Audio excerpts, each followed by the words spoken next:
রাষ্ট্র পরিচালনার মূল নীতির মধ্যে আছে সাম্য, মানবিক মর্যাদা, সামাজিক সুবিচার, গণতন্ত্র এবং ধর্মীয় স্বাধীনতা ও সম্প্রীতি। এটা উল্লেখিত হবে।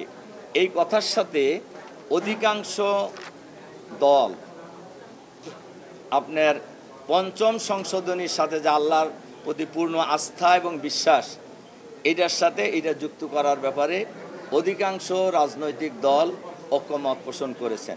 কমিউনিস্ট পার্টি সহ বেশ কয়েকটা দল এ ব্যাপারে দ্বিমত পোষণ করেছেন। এটা আমরা সকালে আপনাদেরকে জানিয়েছি। এরপরে আলোচনা যেটা হয়েছে সেটা হলো সাংবিধানিক ও সংবিধান প্রতিষ্ঠানের সংবিধিবদ্ধ প্রতিষ্ঠানের নিয়োগ পদ্ধতি বা নিয়োগ কমিটি।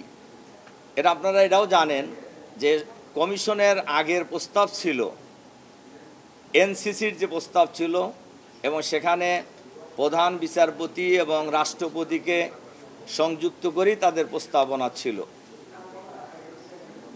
এই নামের ব্যাপারেই অনেক লোকের মধ্যেই একটা আপত্তি ছিল। এরপরে জামাতের পক্ষ থেকে আমরা রাষ্ট্রপতি যেহেতু রাষ্ট্রের গার্ডিয়ান আর প্রধান বিচারপতি যেহেতু বিচার বিভাগের প্রধান, এই দুইজন ব্যক্তিকেই এই পয়েন্ট থেকে, এই কমিটি থেকে মাইনাস করার জন্য আমরা আমাদের বক্তব্যে বলেছিলাম। এবং আজকে ঐক্যমত কমিশনের পক্ষ থেকে রাষ্ট্রপতি এবং প্রধান বিচারপতির নাম বাদ দিয়ে আজকে নতুন প্রস্তাবনা ওনারা উপস্থাপন করেছেন এবং এনসিসির নামও পরিবর্তন করেছেন এবং প্রধান বিচারপতি এবং রাষ্ট্রপতির নামও এই কমিটি থেকে বাদ দিয়েছেন।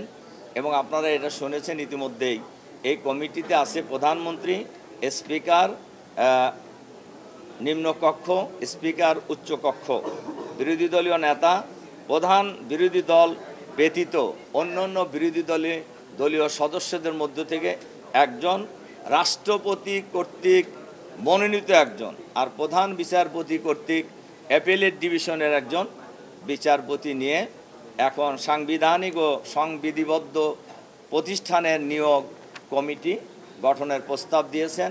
এবং আজকের এই প্রস্তাবেও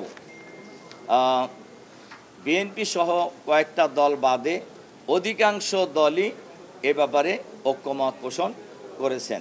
এবং এটা আপনারা জানেন যে এই কমিটির প্রস্তাবনা যেটা এসেছে, যাতে করে রাষ্ট্রের কোনো একক ব্যক্তির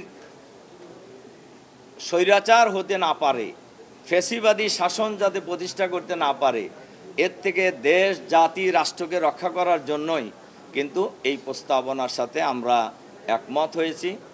আর আজকে শেষে আবার আরেকটা বিষয়টা আলোচনা হয়েছে, যদিও এ বিষয়ে আগে বিএনপি ছাড়া ওই দিন আমরা বলেছিলাম যে বিএনপি সহ 3টি দল যারা ঐক্যমত কমিশনের যিনি সহসভাপতি এবং এই মিটিংয়ের সভাপতি, উনি বলছিলেন 3টা দল ছাড়া আর বাকিরা সবাই একমত হয়েছি আমরা যে প্রধানমন্ত্রী একই ব্যক্তি কয়বার এটা নয়, জীবনে সর্বোচ্চ 10 বার প্রধানমন্ত্রী, 10 বছর প্রধানমন্ত্রী হইতে পারবেন।